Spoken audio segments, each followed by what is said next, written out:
Good evening and welcome on a Wednesday night to Generation Movie. My name is JW Colwell. I'm joined as always by my co-host, partner in crime, partner in film, just an all-around great guy, Rich Oh, Drees. How you doing on this Wednesday night, Rich?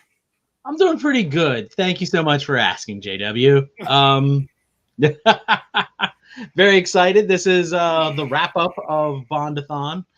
Yeah, As we look at, Bond-A-thon ends tonight. I'm a little yeah. sad, but also I'm excited about what's next. Oh Our gosh, show is our show is always about what's current and then what's next. And tonight, Bond-A-thon ends. yeah. And then we have Much to have like something. Toyota-thon, Bond-A-THON has to come to an end. Yeah, all thons have to come to an end. Um, Tough segue, but we did have a major end today, right? One of the Mm. greatest screen icon goddesses passed away. Raquel If Welch. you needed to say what is sexy in the late '60s to like 1980, the answer was Raquel Raquel Welch. Welch. Yeah, I mean, and you look at the movies, like she was in a wide swath of films, like it just she was in a lot of stuff where like the sex symbol stuff certainly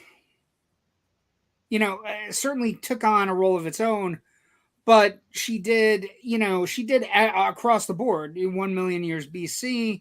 prehistoric adventure, which is of course the area where we get that one of the most famous photographs in the history of film. Fantastic Voyage, you know what I mean, like, which Mhm. is one of the great sci-fi films of the 60s. She does the Richard Lester Three Musketeer, and the Four Musketeer Milady's Duology. Revenge. Mhm. She Um, she's she's in very she's in talented.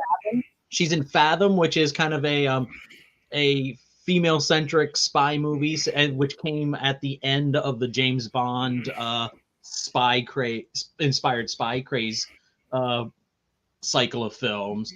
She's in the inexplicable Myra Breckenridge.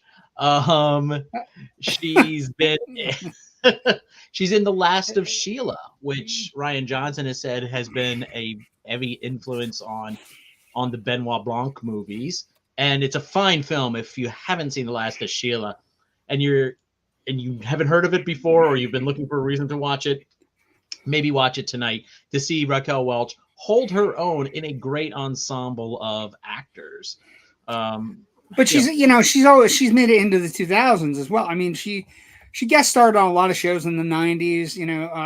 New Adventures of Superman, Lois and Clark, Evening Shade, Sabrina the Teenage Witch, Eight Simple Rules for Dating My Teenage Daughter, which was the John Ritter vehicle. She's been on she was Broadway. Like, she was one of the first hosts on Saturday Night Live. She was on that first season fairly early because she did some stuff with the Muppet characters that they had, and they were only on for like the first 13 weeks. So she was right there at the beginning of Saturday Night Live. And she worked again with the Muppets on an episode of the Muppet Show with Jim Henson and Frank Oz and everybody. And I was actually, after I heard the news about that, I brought up Disney Plus and I watched the Raquel Welch episode. She sings two songs in there, one with Fozzie Bear, which, woo, that was kind of hot, and then she sings I'm a Woman with Miss Piggy. And I realized Frank Oz, that lucky dog, who he performed both Fozzie Bear and Miss Piggy, he got to perform two numbers with Raquel Welch. And at the height. And the thing is, yeah, she is one of the rare breed of Hollywood that was both an icon and a gifted actress. The sex symbol thing, she's made mention of it many times in her memoir, and her memoir is mhm. called Beyond the Cleavage, by the way. So she made mention of how the sex symbol status eventually overtook, like, she didn't always want to be known for it, right? But what I would say is, for anybody who thinks she's just a really pretty woman that happened to make it in a bunch of movies, she's a great actress. She's in a, there's a terrific Western called 100 Rifles. That's just it's a great Western. She could do almost any role you asked her to do, which is, you know, in the 60s, everybody was kind of getting typecast in different things, but we just chalked up the movies like Prehistoric Adventure, sci-fi film, right? Inside the Human Body, a Western, Last of Sheila, mystery. She was on Broadway. She did Victor Victoria, so she did the role that Julie Andrews did. Mm-hmm. I was about to say, on stage, she was in Woman of the Year, also on Broadway, and then in London, she did The Millionaires at in the West End there, and that's a George Bernard Shaw play, so that's not fluff that she was doing. No, and that's the thing. I think when we lose these icons, these icons don't grow on trees. And this generation of film goer, streamer, I don't know that we have somebody like a Raquel Welch sitting there. Certainly there are people that are beautiful and look great. Certainly. But the idea that, Joe was on Loud and Nerdy earlier when we were talking about this, and he basically said, how many boys became men looking at Raquel Welch pictures? And fair assessment.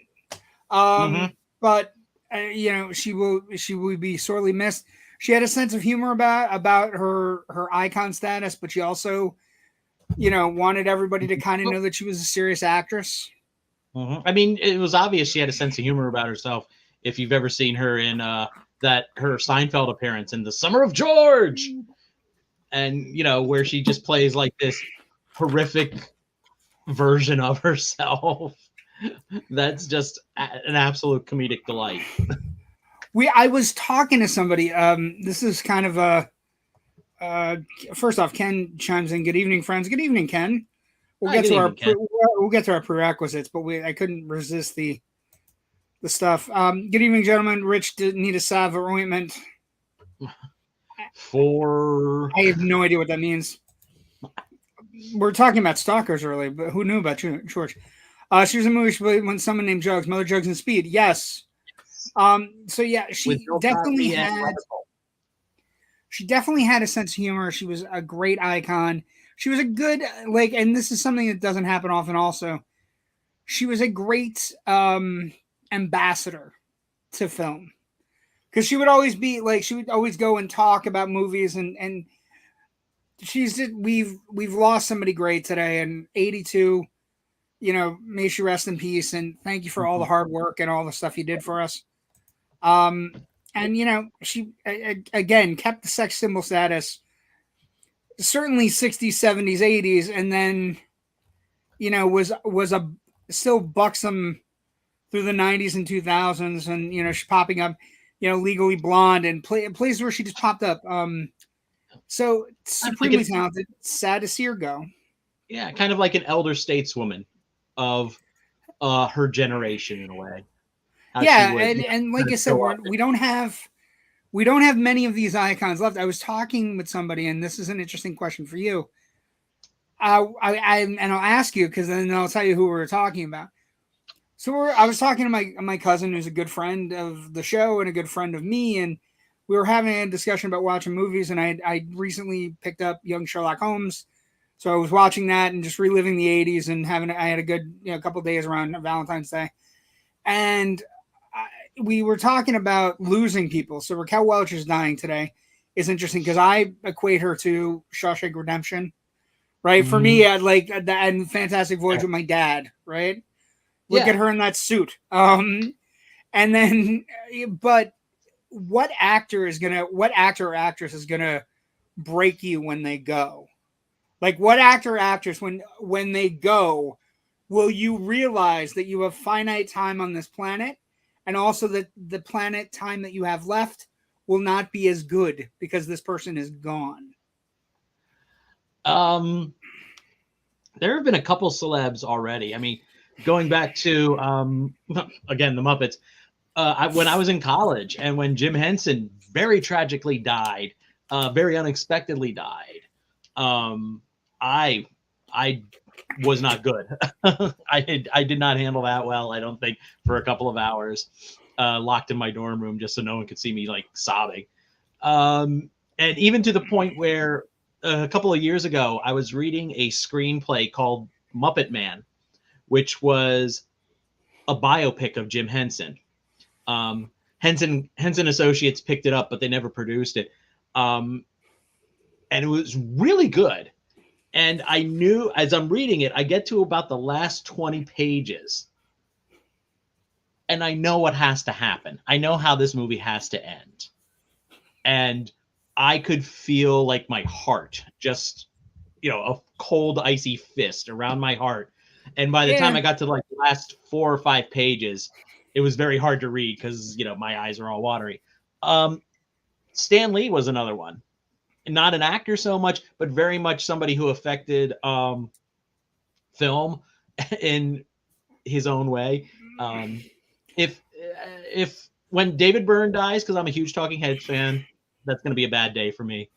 When Tom Baker of Doctor Who was my first doctor that I saw way back in like 1979 or 80 when I was a kid, that's going to be a really bad day for me.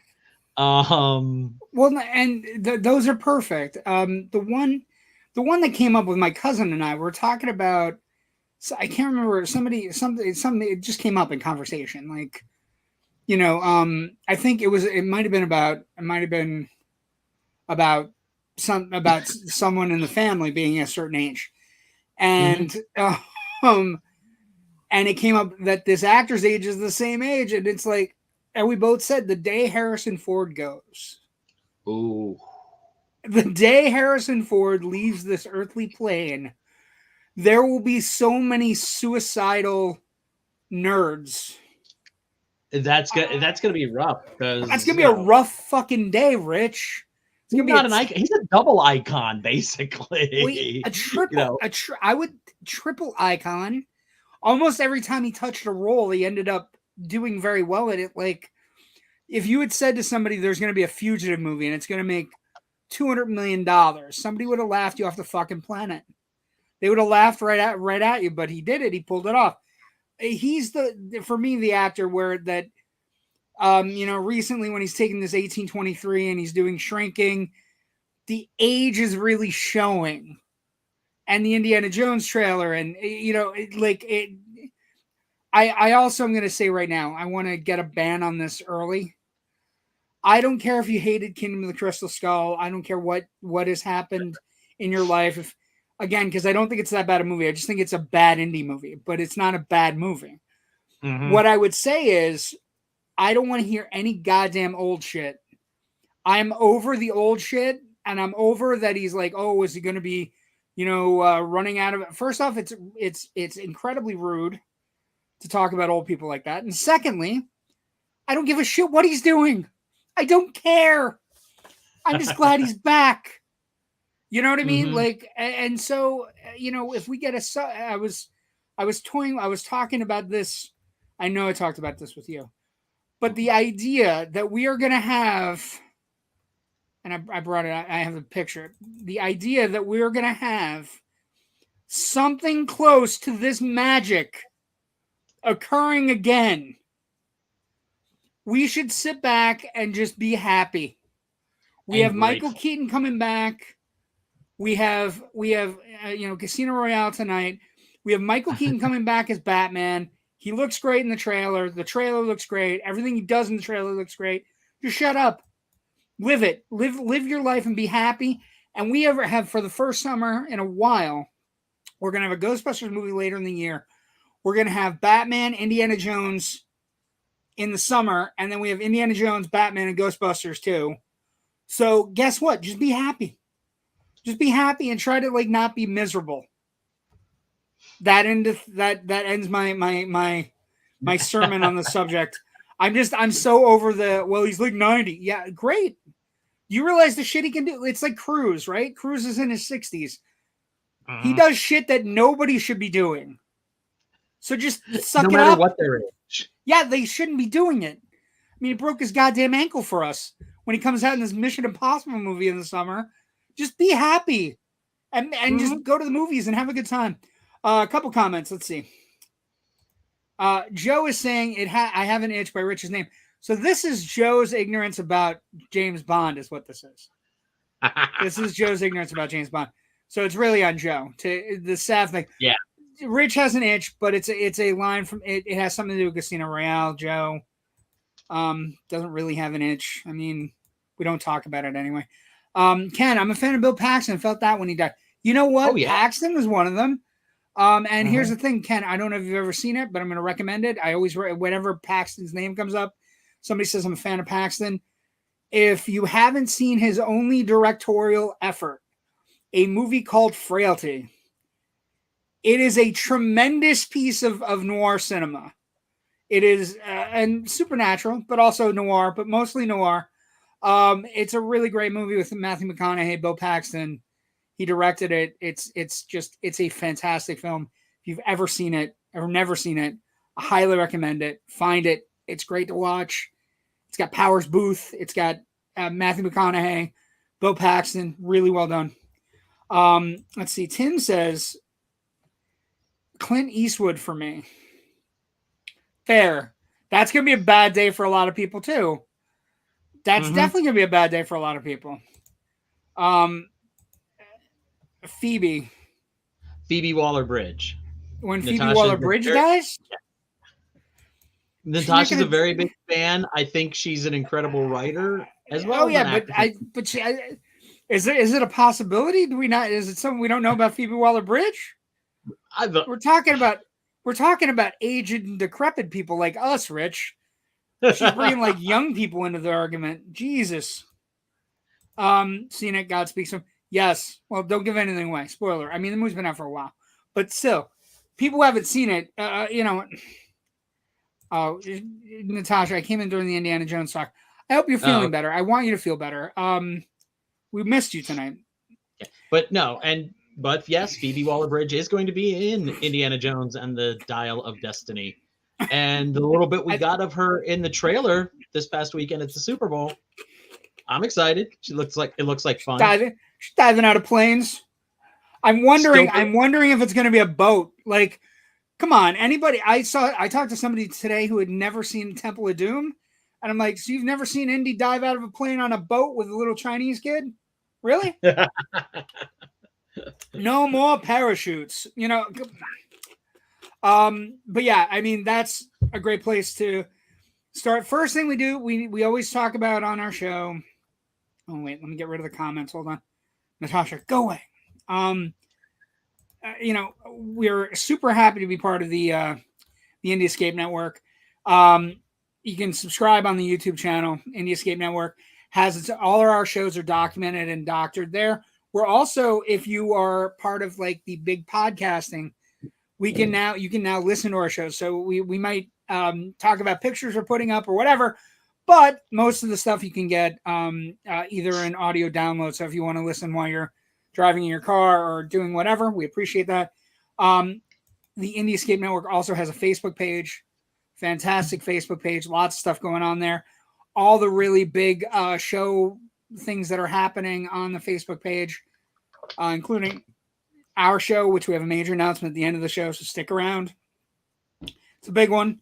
And we also have an announcement where we're going next. But all those things can be found on the Indie Escape page, super page, superstar, super spy, Rich. So super page, superstar, super spy. And that leads us to the end of BOND-A-THON 2023 and Casino Royale. And you want to say Royale with cheese, but I'm not going to. Let's start production. I mean, when you're talking about a movie like this, so you have to start. Well, and here's the thing. We've lucked out. All the Bonds that have gotten picked, Rich, are first Bonds. So we have a great story up right in the beginning, production-wise, of who could have been, what might have been, how it could have been, what could have happened, right? And that definitely starts here. because basically we have Brosnan, signing a deal for 4 films. His 4 films are fulfilled. Die Another Day comes out in 2002. It's not great. And he announces he's stepping down in February 2004.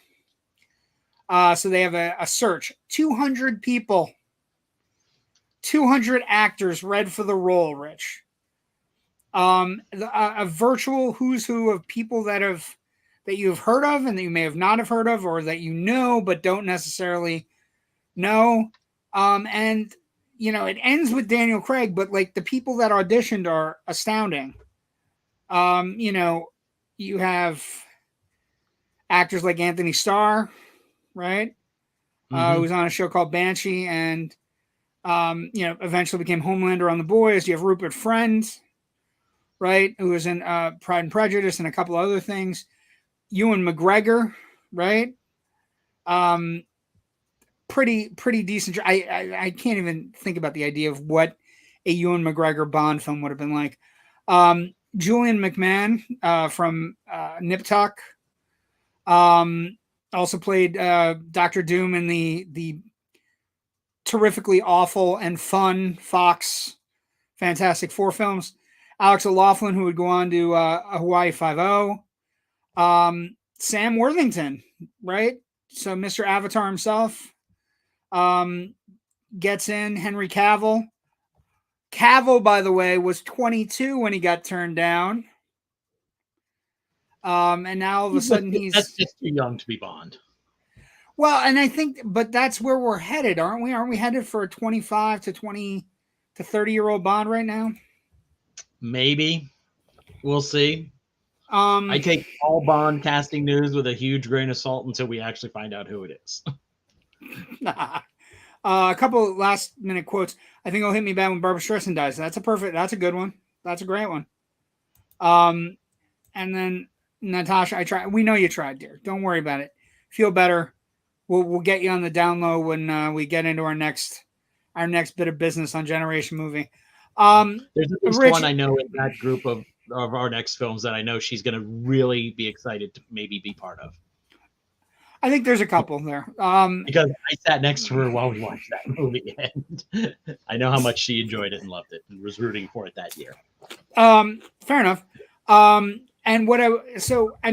the other side of it is, like, I think some of the actors that didn't get it, Carl Urban in the running, and the one that I found really interesting, Goran Visnich, who was a very good actor, who was on ER later stages, right? He played Luka Kovac on ER. He was also in a show called Timeless. He tried to audition for the role. He auditioned. The rumors are that he auditioned the same day as Daniel Craig, but couldn't get his English accent properly attuned, which just sounds awful. I can't imagine going into an audition for this role and just going up on it. Is there anybody on that list that you go, like I said, I think the most interesting one for me is I like Ewan McGregor a lot. So if you told me that Ewan McGregor was going to be Bond, there's definitely a piece of me that says the Ewan McGregor I know and love, I feel could have pulled it off. You know what I mean? Yeah. Like if given a proper adjustment. I mean, if you look at him in, this is gonna sound weird at first. If you look at him in the comedy Down with Love, which is set in like swinging mod 60s, and you see him just thinking Down with Love. He looks great in the which is 45% of what you need in a Bond anyway. And 45%, very scientifically determined measurement. I was going 42 and a half, but that's just his measurements. I was rounding up. I understand. Yeah, he would have been fun. I think Goran would have been good as well. You know, just thinking back to, he was the villain on Timeless, correct? Yeah. I think he would have been good, or they should have gotten him in as a Bond villain for at least. Because he has that. He definitely has that menacing Euro. Yeah, and the Europeanness about him that really would have worked well as a Bond. Well, they go overboard with that with this one. Like they find the mother lode with casting with regards to finding a Bond villain. But I think the other side of this is basically when you're looking at Michael G. Wilson, Barbara Broccoli, basically finding the right actor, right? Finding the right director, but the director ends up being somebody that's from the Bond's past. They bring in Martin Campbell, who they were very happy with the result of GoldenEye, right? Campbell comes in, directs GoldenEye. GoldenEye's a massive success. So they give Campbell the reins to this one. And it's not neat. It's a different animal, but it's got similar beats. It's certainly not, it's not the wonky kind of gadget heavy Bond that GoldenEye is, right? This one's more of a full on, real take, right down to, principal photography in Prague, principal photography in the Bahamas, Italy, United Kingdom, and basically even right down to the parkour, right? Even right down to the setups, the way things are done in the movie. There's a strenuousness to the film that's engaging, right? There's a chunk of it where the filming looks like it's being filmed real, like it's on location. Everything's on location. Everything looks like it's $1 million. The stunts look wildly ridiculous. They, the parkour sequence that's the opening salvo of this Daniel Craig Bond is so well shot and meticulously planned out, and like just through the streets, kind of crazy. So Campbell comes in and has an idea of what he wants to do, how he wants to shoot it, and they do something that they haven't really done a lot of, which is take a lot from the book, right? Yes, this is probably the most that they've taken from any of Fleming's original writings since Living Daylights, really. Everything from the Pierce Brosnan era was just made up whole cloth for the film. They never really took anything that I can think of from the books. And here, they use a good chunk of it. They add some stuff in at the beginning and at the end to pad it out a little bit. But like that whole middle third, that whole poker sequence, just changed the card game to Baccarat, and it's like a direct lift from the book. Right, and the screenplays are an area where you have a lot of things going on, right, in pre-production. Also, with we'll talk about the screenplays first, and then we'll get into a bigger picture thing that happens. So basically, one of the things that comes across the screenplays, they're a couple of them are designed, the way it's written is a little bit designed for the Brosnan Bond, right? So there's a draft of the screenplay. It's Neil Purvis and Robert Wade. And they're trying to bring back the original flavor of the Ian Fleming novels, which is definitely part of this film. You can feel it, right? And the Madagascar sequence, there was originally a chess sequence that was part of the movie that basically Le Chiffre basically is a master mathematician kind of thing. The other person that comes in eventually is Paul Haggis, Academy Award winner, but also right now kind of a person non grata in the world for doing stupid shit. But he comes in and he rewrites the climax of the film. And the climax of the film ends up becoming one of the most talked about Bond things in the history of the character, right? And when Haggis is talking about it, the draft that was there was very faithful to the book, and there was a confession. So in the original draft, the character confessed and killed herself. She then sent Bond to chase after the villains. Bond chased the villains into the house. I don't know why, but I thought that Vesper had to be in the sinking house, and Bond wants to kill her and tries to kill her and then saves her or tries to save her. And Haggis is also quoted as saying, "I wanted to do for Bond what Batman Begins did for Batman." There's that Batman Begins guy that That guy putting the course of movie history out there. So wait, we got a couple comments I want to hit before we go on. Natasha wrote, "I tried," and then she meant I meant with Die Another Day. I think everybody tried with Die Another Day. To be honest, it's not. You try, you get excited Halle Berry's in it, and then you realize it's not really good. And I'd love to see Aaron Taylor Johnson's the next Bond. He's a fantastic character actor.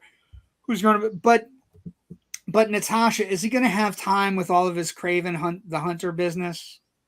I'm just asking for a friend. So speaking, this is interesting. So she brings up Aaron Taylor Johnson. I bring up Craven.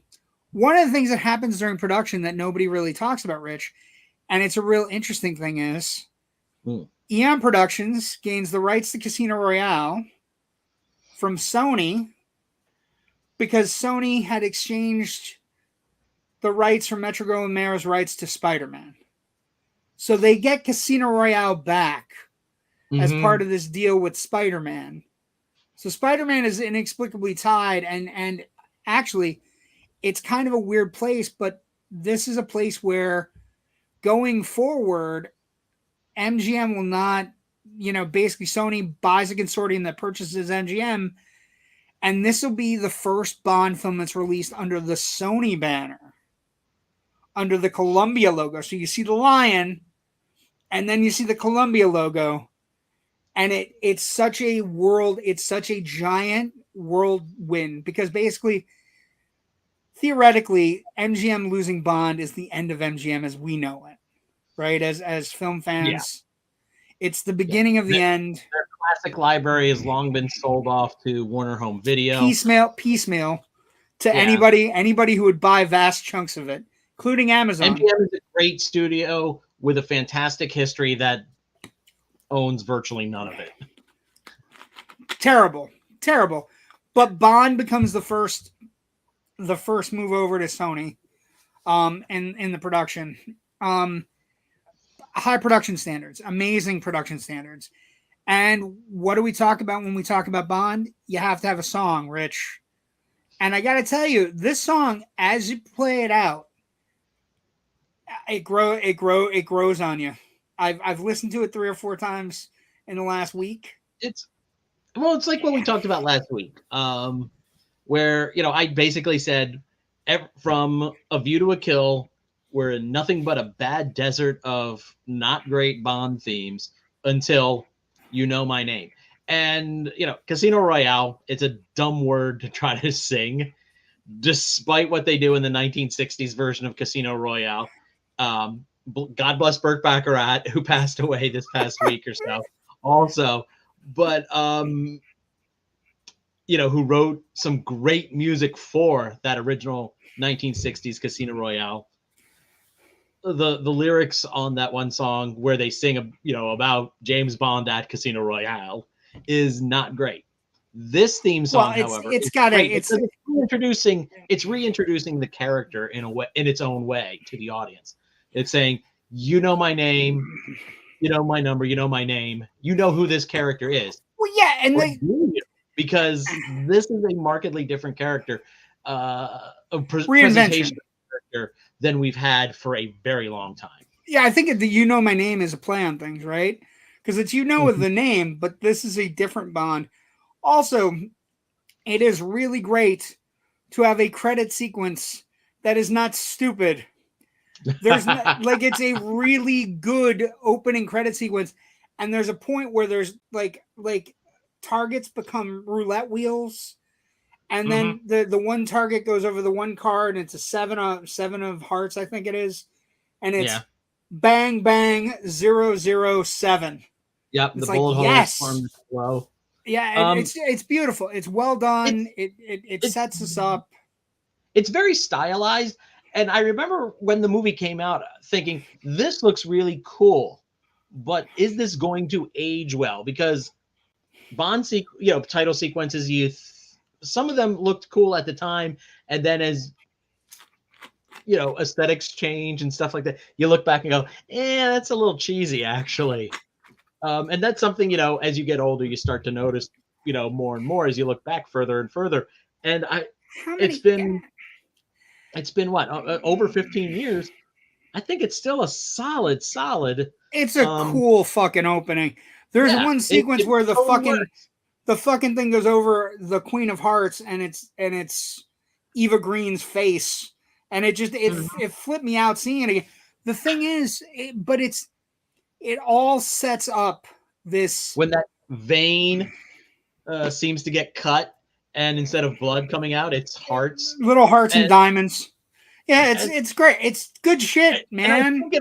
I think it also kind of visually tells us this is going to be a more brutal Bond, because these are, you're seeing a lot of gunplay, stylized looking gunplay. You're seeing people, being killed by flying suits, card suits, like a club. He's firing bullets out of a gun that's all card suits.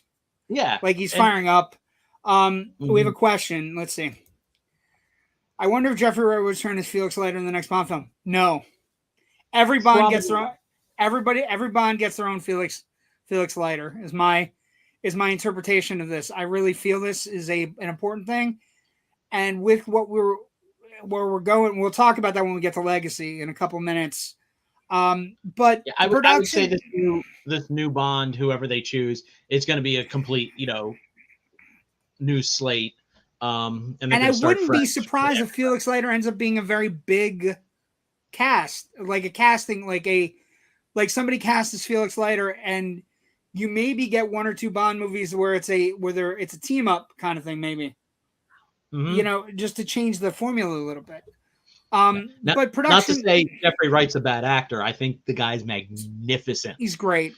Here and everywhere else he's shown up. Yeah, I mean, Westworld, the Batman, anywhere he goes, he brings quality. It's not that it's against him. It's more. I feel everybody gets their own. He's done his time with Bond. I'd rather see him actually off to do other things.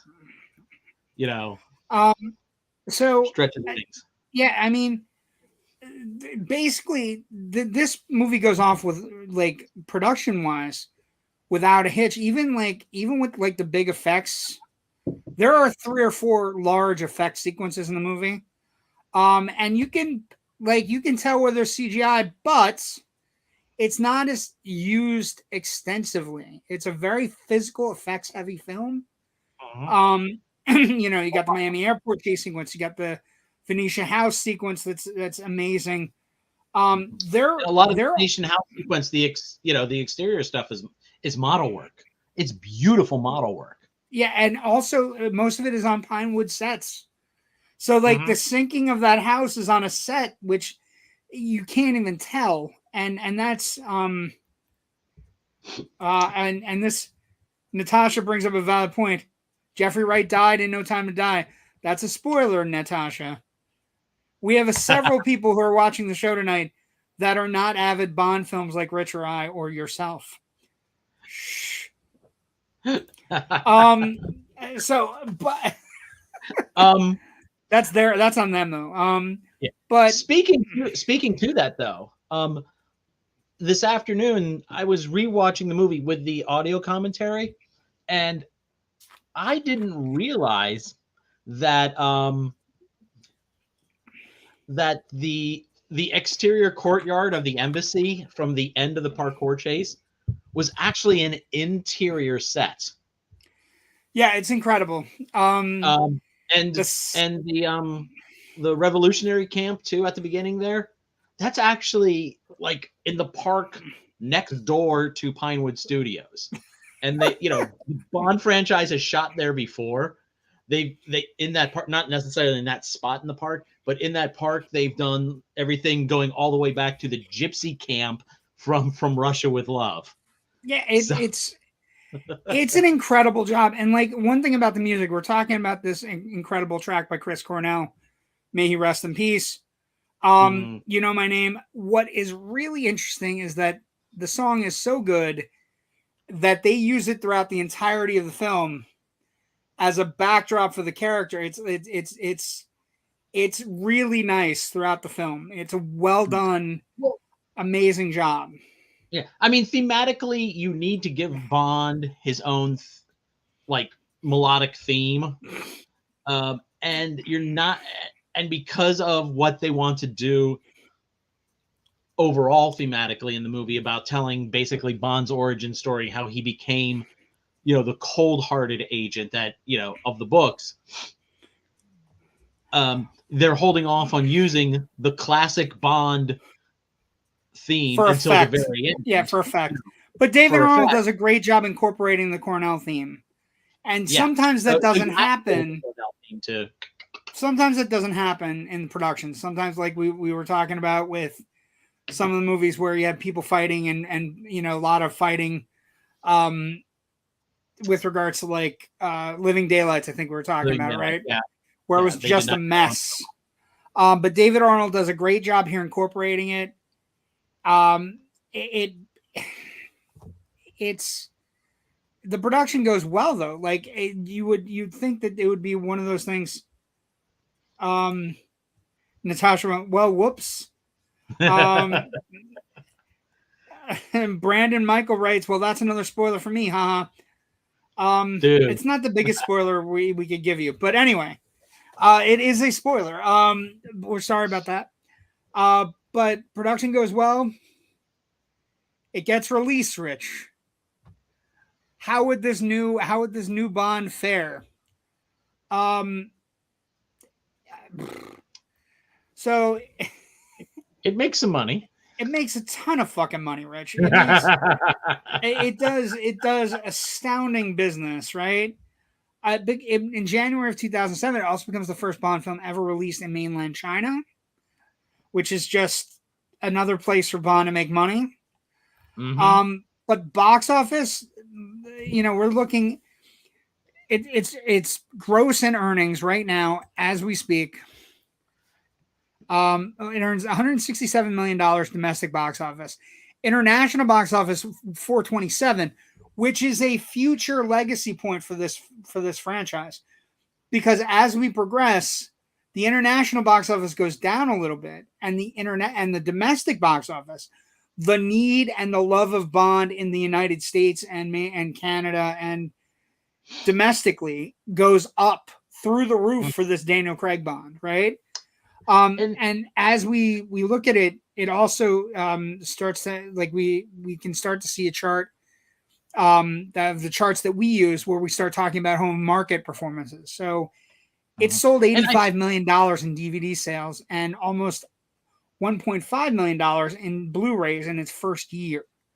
So we're talking another $85 million in the till. Crazy. I was gonna say, and I think the part of the reason why the U.S. box office is kind of re-energized by Casino Royale, and then just continues to grow over Daniel Craig's tenure in the role, is because basically, in the 70s and 80s, they were trying to release these things once almost every 2 years or so. It felt like that, the Connery ones came fairly quick on top of one another after they got the basic premise down. Yeah, they knew what they were doing, and it just became a machine. And here, though, they take their time. There's 2 years between Casino Royale and Quantum of Solace. Then there's 4 years to Skyfall, another 3 to Spectre, and then we're looking at 6 years to No Time to Die. But again, part that's of all because of COVID. Yeah, a year and a half. And there's a spectacle to them that wasn't there before. What happens with the Daniel Craig Bonds, between you and I and everybody watching, they become a spectacle. They become big budget action spectaculars that are also really well written. Although I would say it kind of has the weird opposite Star Trek curse. 1, 3, and 5 are really great Craig Bonds. 2 and 4 are right. So it's like opposite Star Trek curse. But it grosses, opening weekend, it grosses $40 million. It lasts on average about 6 weeks per theater. The adjusted box office the inflation adjusted box office would be $233 million. And so and this is just the beginning, Rich. This is Craig comes out of the box, and what you'll see happen with not all of them, but with almost each successive Bond film, he makes more money at the box office than the last time, right? So, at this point, Casino Royale, the fourth highest grossing film of 2006. It's the highest grossing installment of the Bond series up until Skyfall comes out in November of 2012. And Skyfall and this are always in the conversation for the Craig Bonds as you're going to get a fight on either side. Yeah. On which one is better. This one, I think, has an establishment thing that's really great, but Skyfall might have the better villain. Yeah. And this one has the better Bond girl, but Skyfall might have, like, the idea of who the Bond girl is in Skyfall is one of the coolest concepts in the history of the franchise. Because James Judi Dench ends up being the Bond girl in Skyfall. Yeah, that's a way to read it. I would agree with that. She ends up being the one of the coolest Bond girls for me in Bond history because the movie revolves around her. So, but Casino Royale and Skyfall, you're always going to have that. And they're always going to be tied together because one will always supersede the other box office rise. It opens opening day US. It opens at 14 million. It plays throughout the entire weekend. It grosses 40. Although it loses to Happy Feet in its opening weekend, which is a great trivia question. What can beat James Bond? Dancing Penguins. Apparently. Dancing Penguins can beat James Bond at the box office anyway. But the way you take that into account, it was playing on 370 fewer theaters. And so it had a better per screen average than Happy Feet. It ends its run at 167. And it gets surpassed by Quantum of Solace. But as we talked about, Quantum of Solace not being super great, Quantum of Solace only ends up grossing 168 million. So it just gets over Casino Royale. And then Skyfall will knock everything out of the park later on as we talk about Bond films. And then we'll get to No Time to Die. And by that time, we're talking about Craig's Bond becoming a almost $2 billion franchise by then. And he just becomes one of the most popular Bonds in the history of bondage, in the history of bondage. That's one way of putting it. That's another way of putting it. Natasha writes, Quantum had the writer's strike to deal with, though. And Quantum is just a bad movie, though. Yeah, Quantum of Solace definitely could have used another script polish or two by, dare I say, professional writers and not the director and Daniel Craig kind of trying to figure it out on set as they were going. A lot of movies kind of got pushed into production because of that writer's strike. Yeah, Brandon Wright, Quantum wasn't right, but then and he forgot about the writer's strike. But yeah, I mean, the writer's strike does hurt Quantum of Solace, but it also, like, part of the problem with Quantum of Solace is that things are so well established in this one. And what happens with Quantum of Solace, and this is, we can go right next to the next thing we talk about, you and I. We'll talk about Quantum of Solace in a second, but critical response. So, Rich, I ask you, how dare things play out critically with this franchise reinvention, right? It excited a lot of critics. It excited everybody. I think, for Bond fans in general and for critics alike, right? This particular Bond, when you look at it through the lens of, our favorite friends over at Rotten Tomatoes, right? Where we're, it's at 94%, which is, I mean, that's extraordinarily high for a franchise picture, right? Mm-hmm. And then the audience score is at 90%. So we're talking people aren't fighting with the critics on this one at all, which is nice. And the reviews are pretty astounding, right? I think just because it's such a drastic from the ground up reinvention that, you know, everybody, it was, no offense, I mean, to anybody involved with the franchise before that, but it does get a little samey after a while.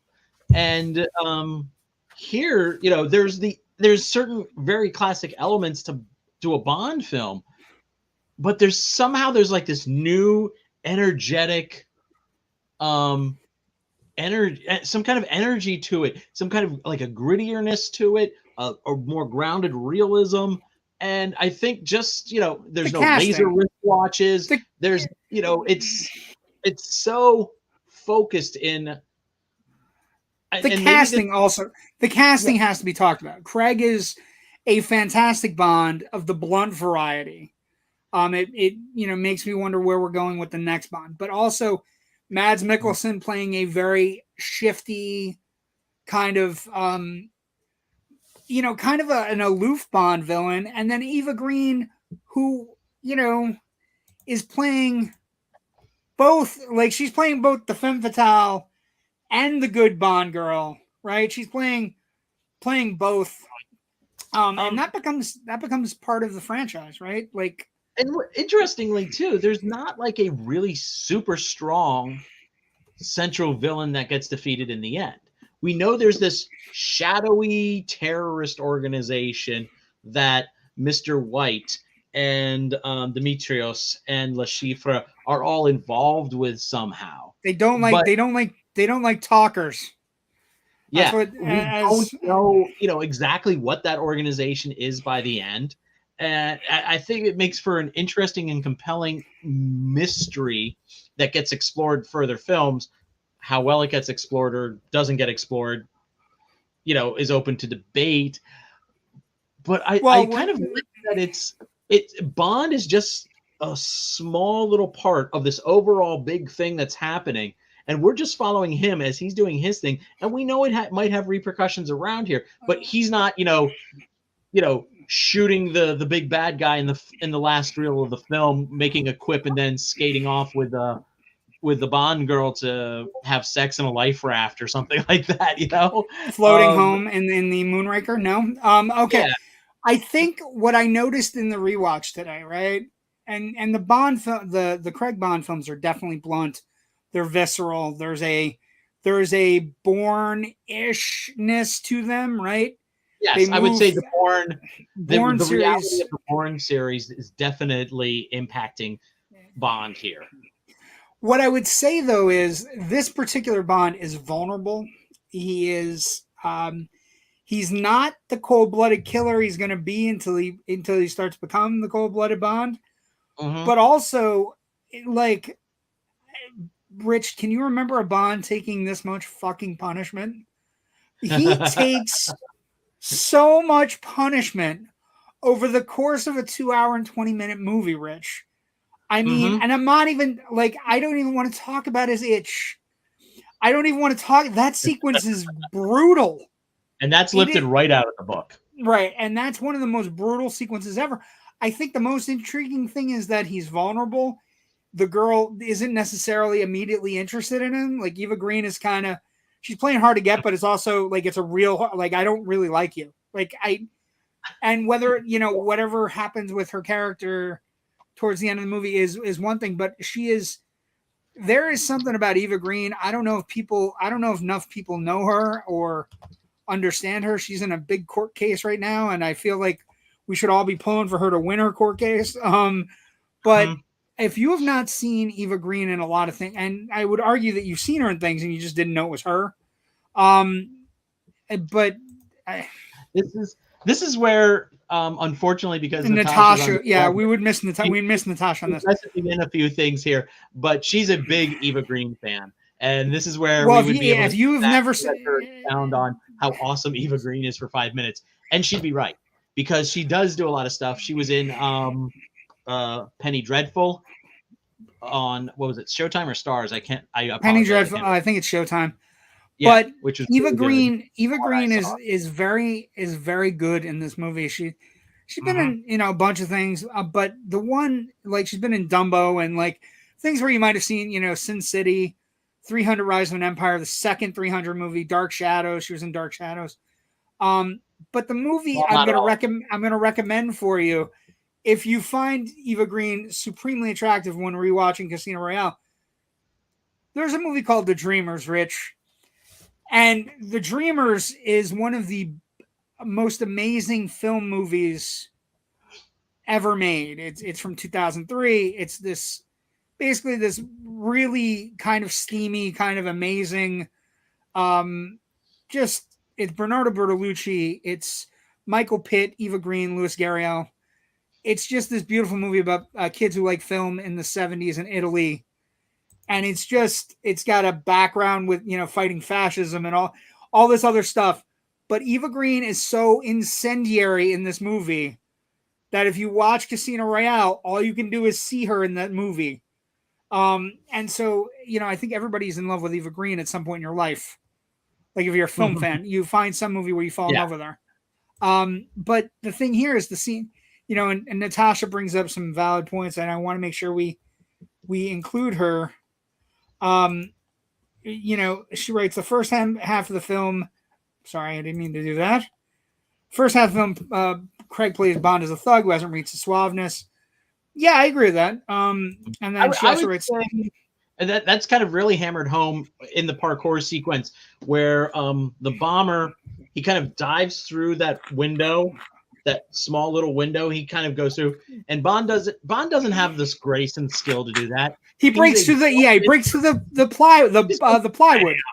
Yeah. Right through the drywall. Right. And you're right. That's the moment where you're in for a different Bond. Mm-hmm. Until Natasha, he gets that tuxedo on him. Midway through the movie. The tete-a-tete between Eva and Craig on the train is incredible dialogue work. Yes, I agree with that wholeheartedly. And then she wrote, huge Penny Dreadful. Yes. Ken writes, The Dreamer's the one where she had a weird relationship with her brother. Yes, but that's not the main relationship of the film, but sorry you attach yourself to that, Ken. It's about movies too. But anyway, The Dreamer's incredible, and since she started dating Tim Burton, her roles haven't been as good. Aside from the Three Musketeers with her and Vincent Cassel. Sure. We want Eva Green to succeed. But this movie also succeeds in replanting Bond. It also has incredible card sequences. The poker sequences are a lot of fun. Mads Mikkelsen is really kind of just creepy. It's like he's prepping for, I don't know, a role on television where he's going to play Hannibal Lecter. Now, I got a hold of the script to this about a year before the movie came out, and I read it, and I was like excited by what I read. I believe it was a shooting draft, and when I went, but the one thing that kind of like bugged me about it was the poker. I was like, okay, poker's having its moment now here in the zeitgeist here in America. I understand that, and I understand that Baccarat is like a foreign language to everybody. I only understand how Baccarat is played when I'm reading a James Bond novel and the rules are being explained as the story is going on. The second I close that book, it all leaves my head. And all I know about Baccarat, I will tell you the funny thing about Baccarat. What do I know about Baccarat as a player and as somebody who's seen it once or twice? I know there's a big paddle that looks like a pizza thing, and it moves the cards around. Yep. Okay. That's what I know. That's fair. I'm a simple guy. I'm simple. So my concern at the time was, do people want to see a James Bond playing a card game that they could play around their kitchen table on a Friday night with some friends, or do they want to see James Bond playing something exotic? And I guess though it worked. The high stakes poker seemed to really work in this movie, and even again when I watched it this week. It was like, yeah, no, this is working. This is tense. This is exciting. I would say were you part of the poker zeitgeist? Because one of the things, the poker zeitgeist, the reason this movie works, and I realize it could have been Baccarat and we would have been super excited, but the reason the movie works is because you're watching Bond play poker, which is like, for me, it's like when they're looking at the cards, right? And you're like, they're talking about the river and they're talking like, it's just, at that moment when it was on ESPN every Friday night at midnight, and people were watching, trying to learn how to play, right? Everybody and their brother was trying to watch. I'm gonna go to the World Series of Poker. That's what I'm gonna do. So I think it was a wise decision. I think overall the elements work for me in every conceivable way for the film. It got a lot of great reviews. Like when we talk about, audiences gave it a A- cinema score, right? Also, you're looking at a lot of the reviews say it takes it back to its roots, right? So this movie gets really, really kind of tied to thematically by critics like Roger Ebert and critics like from around North America as From Russia with Love. It's very tied to From Russia with Love in that it's, bad guys, Bond, stuff, violence. You know what I mean? Like it's basics. Roger Ebert gave it a 4 out of 4 and basically said Craig makes such a superb Bond who gives the sense of a hard man wounded by life and his job, who nevertheless cares about people and right and wrong. And this film answers all of my complaints about the 45-year-old James Bond series. Specifically, why nobody in a Bond movie ever seems to have any real emotions. That's about as telling a review as you can get from a great critic like Roger Ebert. Mm-hmm. And I can't convey it enough. It's held up remarkably well. I think the Craig Bonds hold up remarkably well. And if you're talking about starting somebody out on a Bond, like you can go into a deep dive and you have your Connery Bond lovers, you have your Roger Moore Bond lovers, people who grew up with Roger Moore's Bond. You have Lazenby defendists, right? A couple people who like the Timothy Dalton things, although I found them both to be, I rewatched both of them and they're actually both pretty good, right? I mean, he kind of gets a bum rap. Brosnan, I think for me has waned a little bit. Like I think Brosnan has one really good one and the rest of them kind of just fall apart. Mm-hmm. Let's see what else we got. So much of movies about all eyes and deductions. You have to pay attention to these quiet moments. Yeah, you do, and that's what makes it a great movie. Like I would also talk. There's at least 3 action sequences, and if you're a big fan of like somebody like Howard Hawks had a rule about his movies that my dad always used to talk about, and I will bring it up to you today. You need at least 3 action sequences, jackass. You need at least 3. And then you can do whatever the hell you want with characters, but you have to have 3 things where people are talking about it after they walk out of the movie with their popcorn. And my dad always used to talk about this. And, when you watch a Howard Hawks film, there are 3 action set pieces and whatever else occurs around the characters, there are 3 really good set pieces. This movie has, 4? Like, the opening sequence in black and white, because it cuts to his first kill. Yes. Right. And then the parkour sequence, the Miami sequence, which actually I totally had forgotten about how great it is with like the chase and the little bomb that's on a keychain and how it continues to escalate. And then, ends with him in the front of a car, police car. And then, any of the sequences towards the end, like you have the one sequence with the fight in the stairs, you have one sequence with the defibrillator sequence, where he's administering the antidote to the poison, and you have all the card sequences, and you have the torture sequence, which is like in its own way an anti-violence scene. It's brutal. And then the Venetian house sequence. Yeah, it's an astounding packed 2 hours and 24 minutes. Mm-hmm. What I found interesting is that opening sequence, though. They're kind of like maybe they serve to introduce like a little bit of a story thread in some of the other Bond movies or stuff. But that whole black and white sequence that cuts between his first kill and the second kill, that could just function as its own little short film. If that's all we ever got of that, boom, and they just release that separately, that entirely works on its own. And it has a great, little arc, a very satisfactory ending. And maybe because I've been working in the short film medium now with writing and creating and stuff, that I kind of am more attuned to that idea. But if they had just released that like online 6 months before the rest of the people would have movie lost their mind. in theaters, yeah, But people I would have been think like, people boom. lost their mind. But I think this is like that's like the opposite of like seeing Darth Maul's double lightsaber, right? If we had seen it in theaters, we would have lost our minds. Mhm. But we saw it in the trailer and it took it away. So I think if you release this early, it does that. We have a couple questions. Let's see. Brandon Michael writes, the poker is fantastic. It was dramatic and funny at times. The back and forth in the game between Crag and Mads is electric. There's a sequence where he walks by him and he's like, "Oh, you're a new player. Welcome, Mr. Beach," or is it Bond? I'm not so sure. Like which one? Well, we wouldn't want that. Which one is it? Which one is it? And then Tim writes, and this is stuff we're going to talk about as we jump to the next sequence. When do you think a new Bond will be announced? Just a wild guess. I'm going to say by the end of the year. You think by the end of the year? Next year, but we'll see. I think by the end of the year, because I think they're going to want another, like No Time to Die has been over a year. Right? We're close to a year with No Time to Die. Yeah, was it April of last year? It was April of last year. April or May? April and May of April. It was first week of April because I was home and I saw Natasha at the opening night.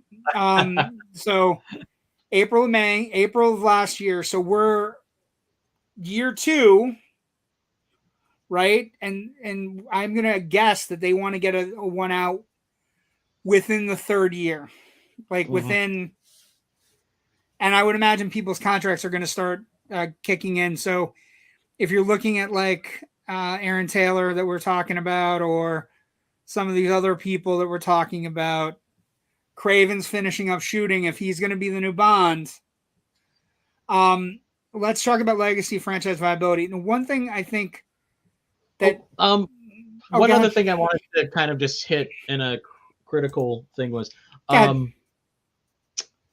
the parkour sequence in the beginning. It's amazing. And I think that's where a lot of people first saw the concept of parkour, on the big screen. We've seen it a lot since then. You could almost say Jackie Chan does a variation of it in, his own films going back into the 80s.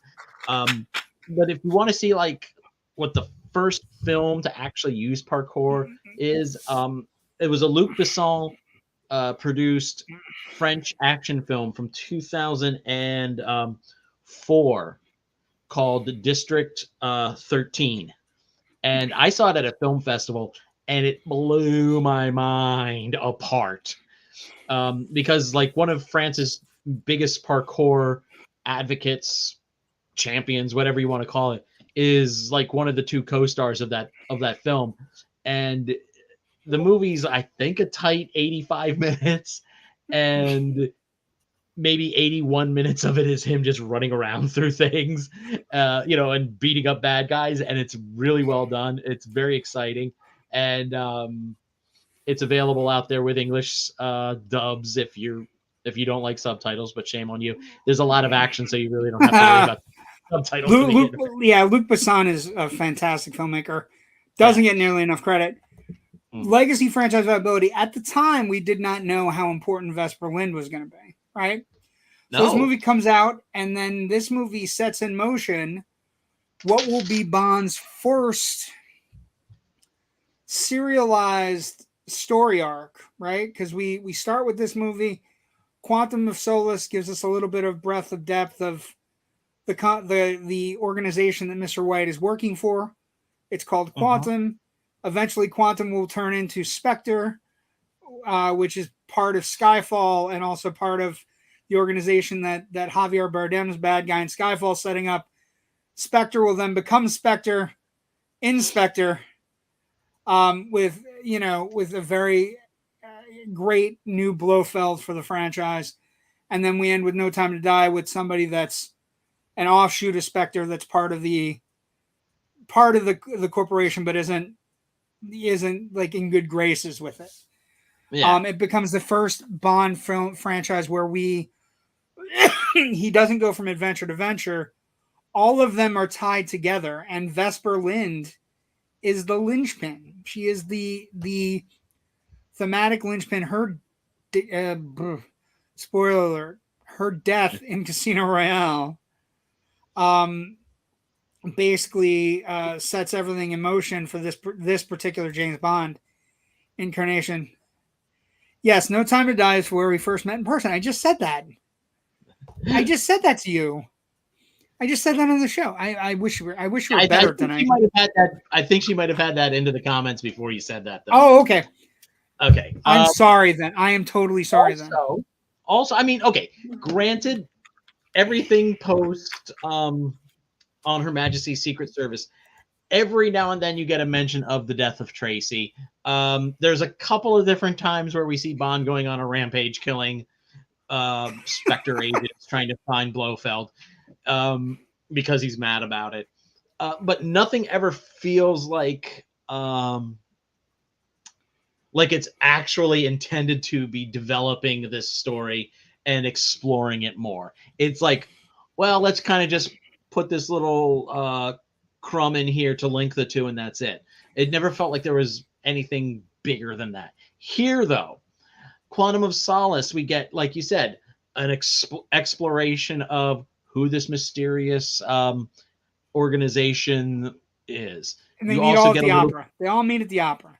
Yeah, you get a little bit more about Vesper's boyfriend. And that bit of storyline is explored and tied off. And you get, you finally get to Spectre. And then even there, you're still exploring some of James Bond's background as a child and things like that. And while they didn't go into this with a grand master plan, they've managed to organically, for better or for worse at times, grow this story from this film.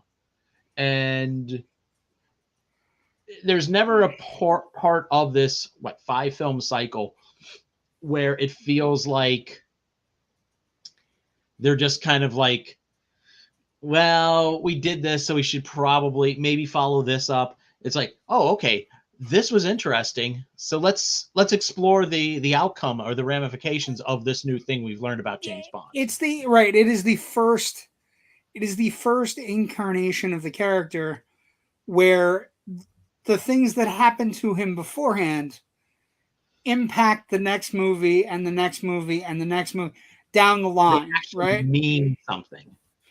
Right. And my question, like, it's really funny when we talk about legacy or franchise viability on our show. My question to you is, and I think it's an interesting question that has to be posed, right? Mm-hmm. Where is this going? And is it possible that they go back to the Roger Moore days where we just have a Bond movie and then it ties itself up and then we move on to the next one? Like, because they got to do a reimagining of some sort of shuffle. Even in the way Bond is portrayed, Bond here is portrayed, and Natasha said it perfectly. His early version is blunt force thug, and he eventually becomes a little suave over time, right? In this franchise, in this particular incarnation of the franchise, although he's pretty thuggish throughout. There's a blunt force to him. He's broken. He's very broken in the beginning, and by the time we get to the end, he is a completely healed and different person. Yeah, I just don't know if we're going to get that. And also, the blunt force Bond. Are we going to get a different Bond? Are we going to get a Bond that's, a more like, you were talking at one point about the idea of Timothy Dalton is kind of like, he's much smaller than the other Bonds, right? So he has this kind of like lithe acrobat feel to him when and I think we need to go away from when somebody says, oh, I want Henry Cavill to be Bond. I think he's too big. I think he's too Craig-like. You know what I mean? Like, he's too perfect and he's too huge and he's just, I think we're going to get something totally different. And the same with Aaron Taylor Johnson. I actually was thinking about it really hard, and you and I have talked about this as we get into the franchise viability. They've set the standard very high for this franchise. This franchise, through this particular incarnation, has also become one of the 4 or 5 biggest franchises on the planet. Mm-hmm. this particular the legacy that Craig brings to the table is my bonds made more than anybody else's bonds, which is both a curse and a blessing, because you might get somebody to come in and be able to completely reinvigorate the character, and it might not make as much, but they'll be able to say we did something different, right?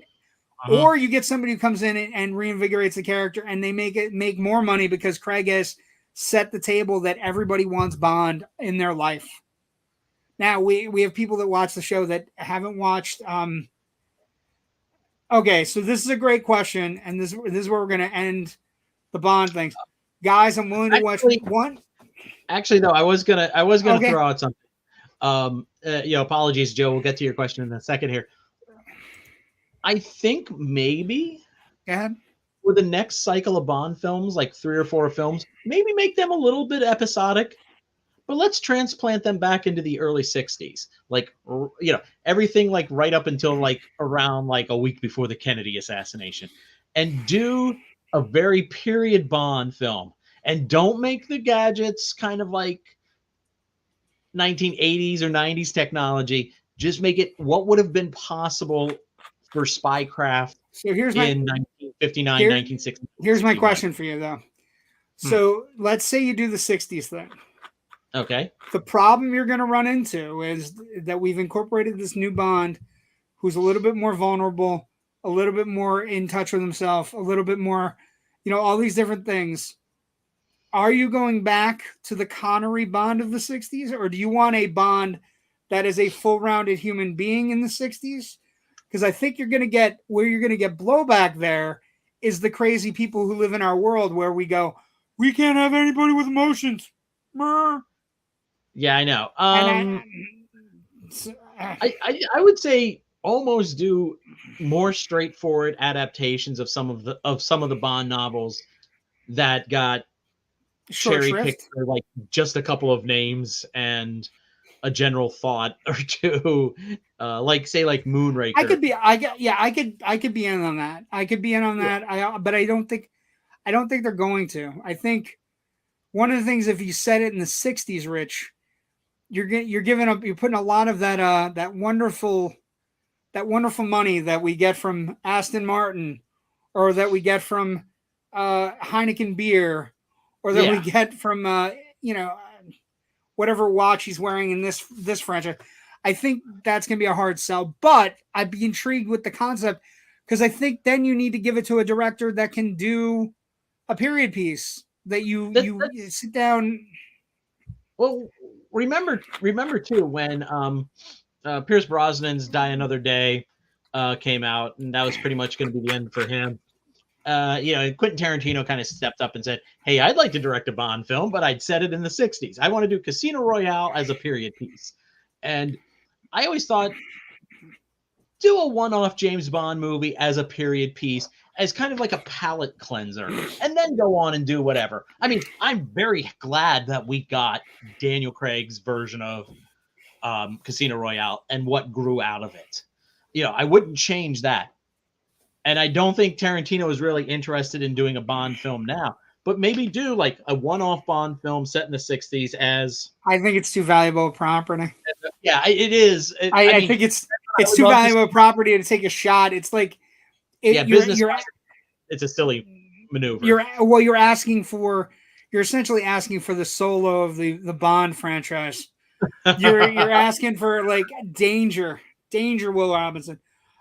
Okay, so couple things, and then we got some announcements. We got some promos to do. Very excited. This is a great place to end for Bond. And we'll talk about that more in a second. And it's been fun, and it's been really fun just looking at the starting point for each of these Bonds, and just seeing how they're approaching the character. I wonder how we're gonna each actor. Yeah, Brandon Michael writes, "Oh my God, a Tarantino Bond film." That's where Casino Royale eventually started. The reason that the book got picked up and the reason this movie got made was because Tarantino was mentioning it, and then it sort of, they started writing it for Brosnan, and Tarantino really wanted Brosnan. He really liked Brosnan as Bond. Okay, so Rich, Joe poses this question. guys, I'm willing to watch one full Bond film. Which one? This is hard. This is a very hard question because we can't, like, if you're gonna do this one, this would be a great one to do, right? Off the top, like, just not from recency bias or anything like that. This would be a great one to do because it is the start of a new incarnation of Bond that's for the now, and also it's a really good reinvention of the character. Yeah. However, I would, and I'm fully with you that Casino Royale is a great starting spot if you want to experience, the Bond franchise. It's one of the entry points, I think. It also is it leads to a very atypical cycle of films outside of the more episodic, more high adventure, more lighthearted yes, tone. I would agree with that. Everything the previous 45 years gave us. If I was picking, I would go with one of the Connery Bonds, only because they were the reason that everybody fell in love with them in the first place. So I would lean towards Goldfinger, Joe, and I would also lead towards From Russia with Love because they're pretty solid. Like, they're solidly Bond with solid bad guys, and a lot of stuff going on. Bond, the Goldfinger plot is good. They're also very solidly still connected to the book, the literary version of Bond.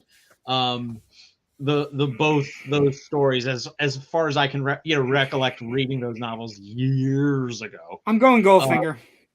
I'm going Goldfinger. Goldfinger. I would say maybe even on Her Majesty's Secret Service. George Lazenby was his one outing. Is a solid film. It's a little atypical of a Bond film for a couple of reasons, but it still has plenty of good adventure and some, some humor to it and everything as well. But yeah, there's like, okay, we're looking at a franchise with what, 25, 26 films now, and I mean, we just rattled off like 4 or 5 titles that are all good entry points. That are their high points. So yeah, I mean, what I would say to Joe is your question is flawed. You need to watch more than one, right? And I would say, like, you could do a nice little mixture with like Lazenby. I would do maybe do one of each. Like, and you can even skip Roger Moore if you want to. To be honest, like, the more as I get away from Roger Moore, you can skip it. Somebody writes, always watch the first ones.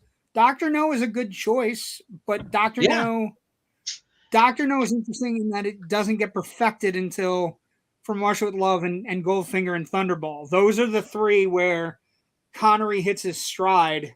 Oh God, yeah. And Goldfinger has the best of it. Like, Goldfinger has Odd Job. Odd Job is cool as fuck. So, Natasha chimes in with this. The beauty of the Craig's films is that it fixes the issues that have dated the Bond movies, such as the girls, man talk, grr. Putting the movie in the 60s would cause people to think the franchise is devolving. I like to use the nods of the 60s. I wouldn't do a full one of Rich. You're tapped by 60s aesthetics and the vintage clothes.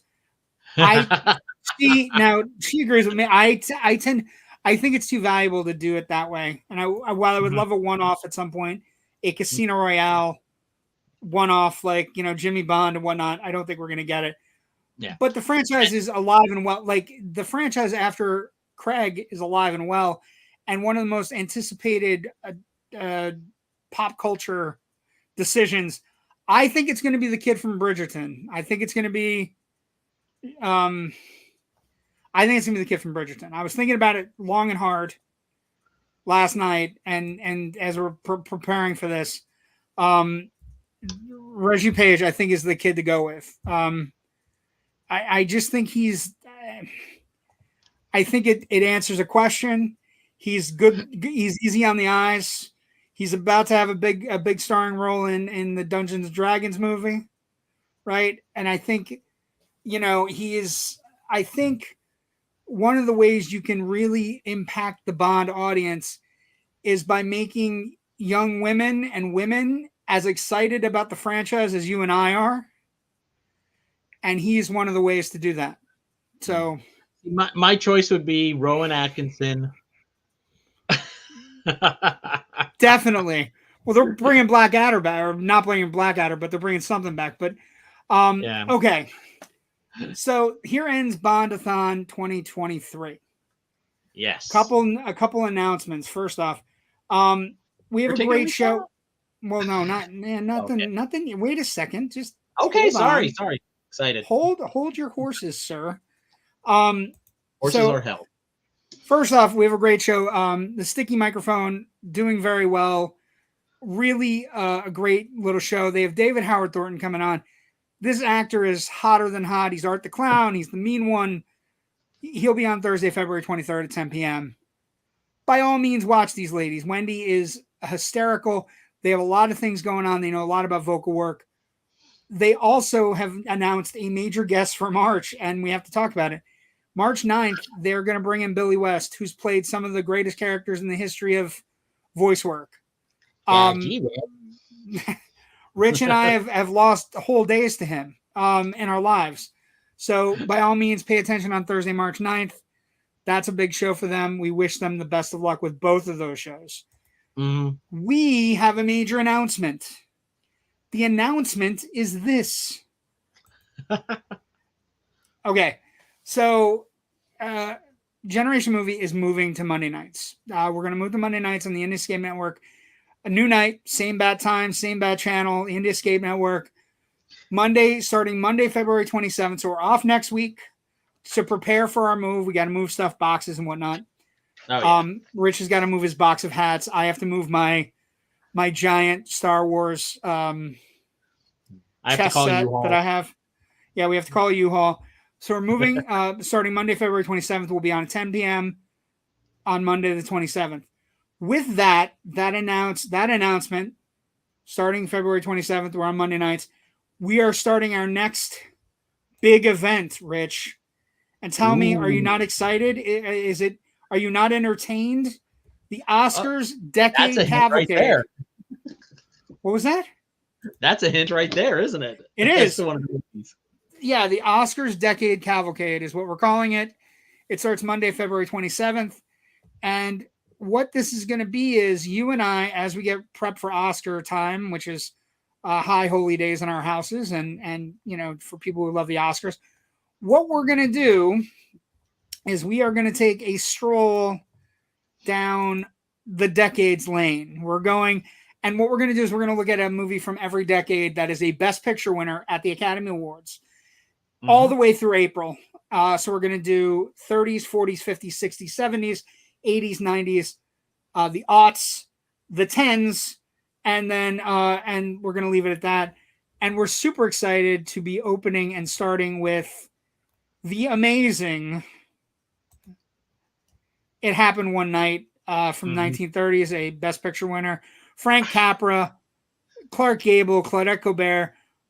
Rich has a thing that we have to talk about with this, but we'll get it when we get there. Yeah. But It Happened One Night is one of Frank Capra's big Oscar winners and has other things going for it that it's why we picked it. But we're going to pick one from every decade. So that's the big announcement, and the other announcement is that we're moving. Because I think it's going to give us a way to look at Oscar winners and go, do they continue to hold an impact or a sway as part of the conversation of film, and also or not, and also to see how these Best Picture winners change over time. And also the through line for Best Picture winners. What makes one Best Picture winner from the 30s, why it might have something in common with one from the 70s or maybe one from the 90s even. Right, Rich? Yeah. That's a big red herring hint. Natasha writes Reggie would be a good choice, as would Jonathan Bailey. Absolutely. Oscars, yes. We're super excited about the Oscars, Natasha. This is an amazing episode. Have a great evening, gentlemen. Thank you so much, Joe, for all the support. Tim Snyder. And Joe, let us know, which Bond movie you do wind up picking and what you thought of it. And I will make you a deal, Joe. I will loan you the Bond movie. You tell me which one you want to watch, and I'll make it happen for you. How about that? Just an offer out there. But some big news, moving to the Monday nights, starting the 27th. We have next week off, so enjoy. We got to do all our stuff and do all the things we need to do. And Tim, thank you. You agree, and thanks for saying it's a great show tonight. We appreciate it. A lot of heart and soul goes into this. We have some big things planned for after the Oscars, which might tie into some of the pictures we showed earlier. I don't know. It could happen. Yeah, we're crazy. We're fucking nuts, the two of us. But thank you for joining us on a Wednesday. We'll see everybody on Monday, February 27th at 10 p.m. for our new date, new show time. And we just hope you continue watching and enjoying everything on the Indie Escape Network. Have a great night. Stay safe. Thank you to everybody at the Indie Escape Network who helps with this show and everybody else's show to make it a great place just to kind of hang out and talk about movies. Yeah, and talk about movies and just be a very fun bunch of people. And we're happy to be part of it, and we're looking forward to the next incarnations of this show because we have some big things planned. So have fun. We'll see everybody on Monday the 27th. Stay out of trouble. Watch some good movies. Have a good Ant-Man weekend. It's Marvel weekend. Stay out of trouble.